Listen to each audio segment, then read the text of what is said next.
Silence can be unsettling, but in some places, even silence makes you feel like you're not alone. When I stepped into that hospital, the first thing I noticed wasn't the darkness or the walls. What felt wrong was the silence itself. And then a sound came from the end of the corridor.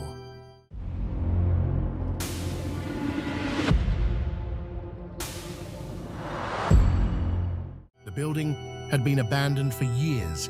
No one came here. And honestly, no one wanted to. I told myself I was just going to look around and leave. That's all. I remember thinking, I'll take a quick look. It can't be as scary as people say.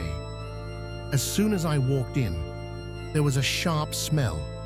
Dampness, mold, and old medicine mixed together. And when the door closed behind me, it felt like the outside world disappeared instantly. The corridors were longer than they should have been. Every step echoed, tap, tap, tap. My own footsteps. At least that's what I thought. But after a few steps, I noticed something. The echo didn't stop when I stopped. I froze, completely still. And from the far end of the corridor, my heart started racing. Still, I tried to stay rational. Probably the wind. Old buildings make noises. That's when I heard metal scraping. Something was being dragged. Slowly, against the floor. The sound was getting closer. But no matter how hard I looked, the corridor was empty. Patient rooms lined both sides of the hallway. Most of the doors were half open. As I passed them, a strange feeling crept in, like someone had just stepped out moments ago. When I walked past one door, I heard breathing from inside. I stopped. I whispered to myself, did I really hear that? I moved closer to the doorway. The room was dark, but the sound, it was still there. Just as I was thinking about turning back, the sound at the end of the corridor became clearer. This wasn't an echo anymore, and it wasn't dragging. This was something walking, but not a normal walk, uneven, limping, like one foot was scraping the ground. And then the worst thing happened. The sound suddenly stopped, but the feeling didn't. I felt it instantly. Someone was right behind me. I didn't want to turn around. I really didn't, because a voice inside my head said, if you turn, you'll see it. And at that exact moment, something passed right next to me. The air shifted. It turned cold. And right beside my ear, a short whisper, here. I started running. I didn't even know where. The corridors twisted into each other. I kept ending up in the same place. And with every step I took, the sound followed me, but not from behind this time, from the sides, as if the hospital itself was moving. Then I saw it, an exit door. Light was leaking through. As I reached for it, one last sound came from behind me. This time it wasn't a whisper. It wasn't breathing. It was clear. Don't go. I stopped, just for a second.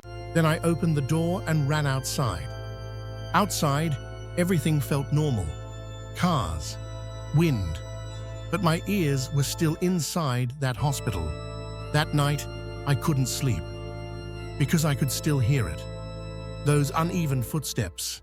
And sometimes, when the night goes quiet, I swear I can still smell that hospital. I know I'm not the only one who's heard strange sounds in abandoned places. If you've ever heard a noise somewhere that you couldn't explain, and you knew it wasn't yours, write it in the comments. Maybe some places are never truly empty. The Jinn incident in the village, real or just a legend? Some villages are like that. Quiet during the day, dark at night. But the most frightening thing isn't the darkness itself, it's what people whisper about in it. This story is based on a jinn incident that has been passed from mouth to mouth for years. Some say it truly happened. Others say it's nothing more than a village legend. But everyone agrees on one thing. After that night, nothing was ever the same again.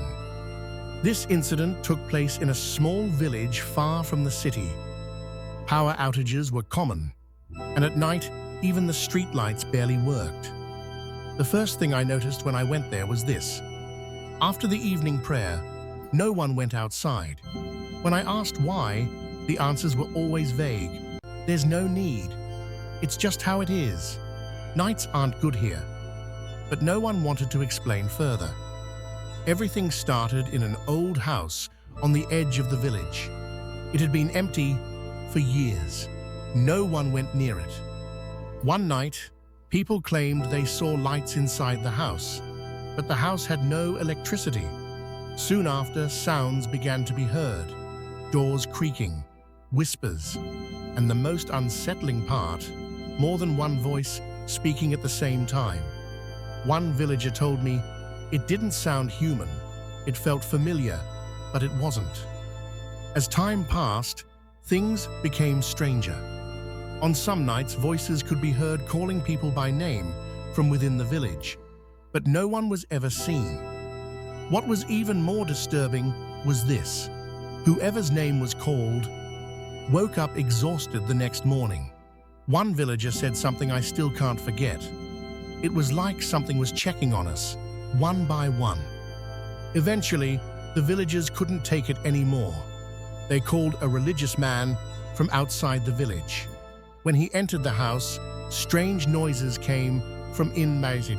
People waiting outside said they heard shouting. When he finally came out, his face was pale. He only said, "This place is not empty, and whatever is here doesn't want to leave." The house was sealed that very day. Even after the house was sealed, the events didn't stop. This time, the sounds spread into the village itself. Knocking on windows at night, footsteps in front of doors, animals panicking for no clear reason. One woman told me, "I woke up thinking someone was in my room, but there was only a shadow, and it wasn't a human shadow." At this point, we have to ask the question, was this truly a jinn incident, or was it a legend fueled by fear and belief?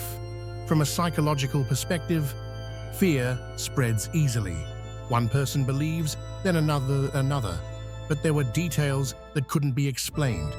Lights in a house without electricity. The same voices heard by different people.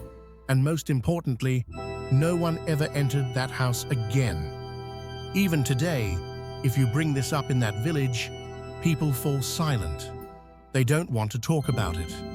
One elderly man said only this, "Some things grow stronger when they're spoken. We stay silent, so they stay silent." That sentence was more disturbing than the story itself. Some stories exist in a space between truth and legend. Maybe what happened was this. Something real occurred. But over time, the story changed as it was told again and again. Still, it's hard not to ask, what if not all of it, but just a small part of it, is true? At this point, the decision is yours. Was this a real jinn incident, or a fear that grew in the darkness of a village? Just remember this. Behind every legend, there is a fragment of truth. If you've ever experienced something unexplained in a village, a small town, or somewhere far from the city, write it in the comments. Maybe these stories are more than just stories.